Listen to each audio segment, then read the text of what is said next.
Most people are aware that Volvo manufactures safe cars. But what is less well known is that Volvo cars are also successful on the racetrack and in rallying. Most recently, it's the Volvo C30 that is successfully winning competitions in the Swedish Touring Car Championship, the STCC. Oh, the concentration in Volvo has been tremendous. We've had cars out on the tracks. First race we were 1 and 2. In pole, then first and second in the race, a fantastic start. We won the city race in Gothenburg, which was really important for us.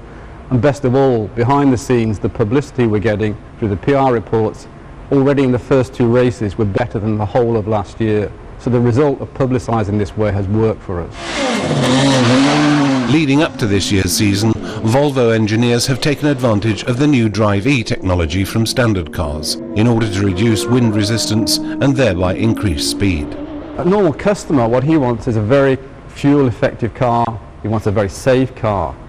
And what we've done with the Drive-E technology is reduced aerodynamic drag. We've made the car more efficient as it goes forward. And those technologies are important for fuel economy, but they're also important to make a racing car go fast. And therefore the technologies work on this car at the same time, customer, race car. But a great deal has happened on the racing side since Volvo made their debut with their first competition car. The year was 1928, just 1 year after the foundation of the company. And we can definitely say that motorsport has been important for the development of the motor industry. Volvo meant a lot for STCC. We've been with the series all the way through. We were the first with the E85 as a fuel and therefore lifted the whole series image around the world. We're developing the C30, a new Swedish developed car for the series, and therefore we're a strong supporter. But also we've helped to promote STCC around the world. We've been to Thailand, we've been to England showing this car and the series it comes from. So we've meant a lot. And over the years it can be seen that Volvo has been relatively successful on racetracks around the world. In total they have won 3 European and 2 World Rally titles.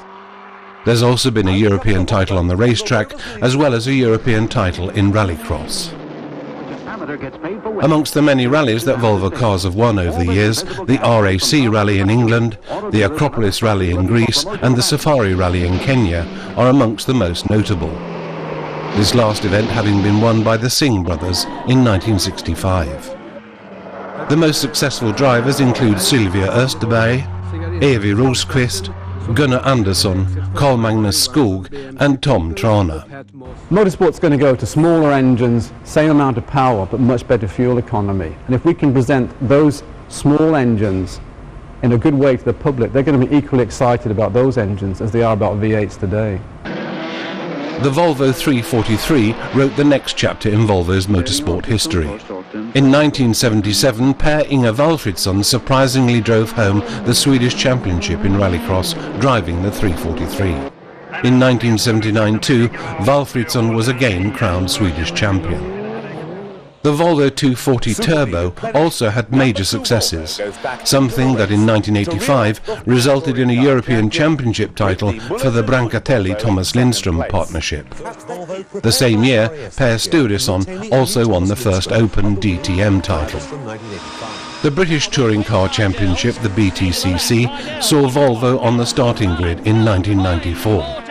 It started, in fact, with the Volvo 850 Estate, which was the first car with a catalytic converter for cleaning exhaust emissions in a racing context, something that caused a great deal of attention at the time.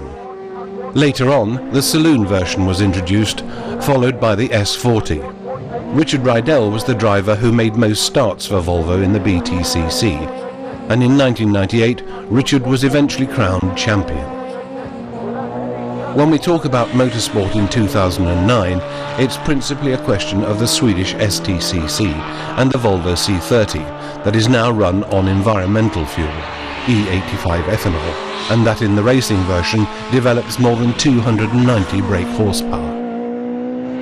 Last year the C30 won 2 races and was the 3rd best make of car overall. This year, naturally, the goal is to achieve even better results. We've got 2 basic goals this season. One is to win, as you know. But secondly, to make sure the publicity comes out from the car to the general public in Sweden, but also around the world. This is an exciting car, it's fuel efficient, and Drive-E is a technology that works.